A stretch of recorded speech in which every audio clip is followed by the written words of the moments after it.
Hello বন্ধুরা, আজকে আমি তোমাদের সাথে একটা পাটিয়ালা সালোয়ার কাটিং শেয়ার করছি। একদম সহজ নিয়মেই দেখাবো, তো তোমরা আমার ভিডিওটা দেখলেই বুঝতে পারবে। তো দেখো, এই যে পেপারটা নিয়েছি, এই পেপারের ওপরেই আগে ড্রয়িংটা এঁকে তোমাদের দেখাচ্ছি। আর কাস্টমারের সাথে যে মাপ নেবে লম্বায়, সেই মাপটা সাথে 4 ইঞ্চি এক্সট্রা যোগ করবে। যোগ করে নিচের লংটা মাপবে। মাপার পরে দেখো, ওপরে এই যে আমি 8 ইঞ্চি ছেড়ে নিচের ড্রয়িংটা আঁকছি, মানে 8 ইঞ্চিটা আমি কোমরের জন্য বাদ রাখছি। তো আগে নিচের ড্রয়িংটা এঁকে নিচ্ছি। এই যে এখান থেকে 8 ইঞ্চি বাদ দিয়ে যেটা হয়েছে, সেই মাপ বরাবর আমি এখানে একটা পয়েন্ট করে নিচ্ছি। এবার আমি মোহরার জন্য যা মাপ নিয়েছিলাম তার থেকে +1 করেছি, মানে যোগ করে সেখানে একটা পয়েন্ট দিচ্ছি।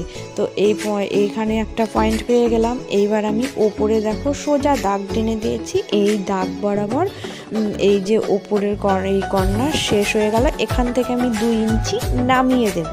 2 ইঞ্চি নামিয়ে দেওয়ার পরে এই যে এখানে একটা পয়েন্ট পেয়ে গেলাম, এই পয়েন্ট থেকে মোহরার পয়েন্ট আমি দাগ টেনে মিলিয়ে দেব। তাহলে আমার নিচের ড্রয়িং আঁকা হয়ে গেল। এইবার আমি ওপরে কোমরটা বার করব।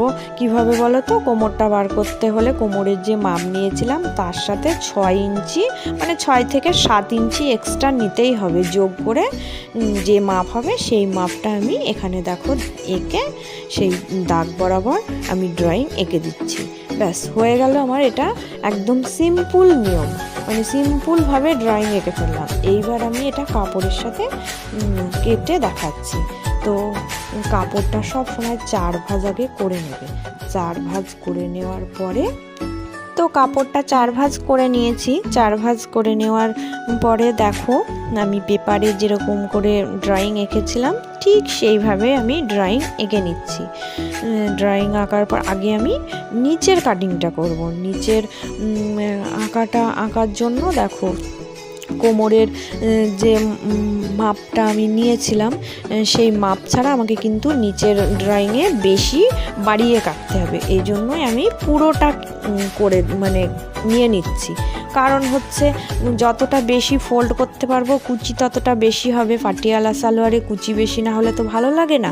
তাই আমি পুরোটাই এখানে এঁকে নিয়ে এই যে 2 নামিয়ে দিয়েছি, এখান থেকে নামিয়ে দিয়ে এই যে মোহরা থেকে আমি এখানে পয়েন্ট করে মিলিয়ে দিয়েছি। এবার সাইডে যে সিটগুলো পড়ে থাকবে সেখান থেকে আমি কোমরের মাপ নিয়ে কোমর কাটিং করে নেব। তো কোমরটা আমি দেখো যে কোনো মানে টুকরো থেকেই আমি মাপ করে বার করে নেব। তো বার করে নেওয়ার পরে আমি কোমর পট্টি কেটে নিলাম। তারপরে কেটে নেওয়ার পরে দুটো কলি কাটতে হবে, সেটাও আমি কলি দুটোও কেটে নিয়েছি। তো এবার আমি দেখো এইভাবে সেট করব। সেটটা করে তোমাদের দেখাচ্ছি। তো অনেকগুলোই বেশ কুচি হবে। তো ফাইনাল আমি তোমাদের সাথে ফাইনাল দেখিয়ে শেয়ার করছি। দেখো কতটা কুচি হয়েছে আর কীরকমভাবে করেছি। তো এইভাবে একদম সহজ নিয়মে কাটবে, দেখবে কোনো ভুলই হবে না।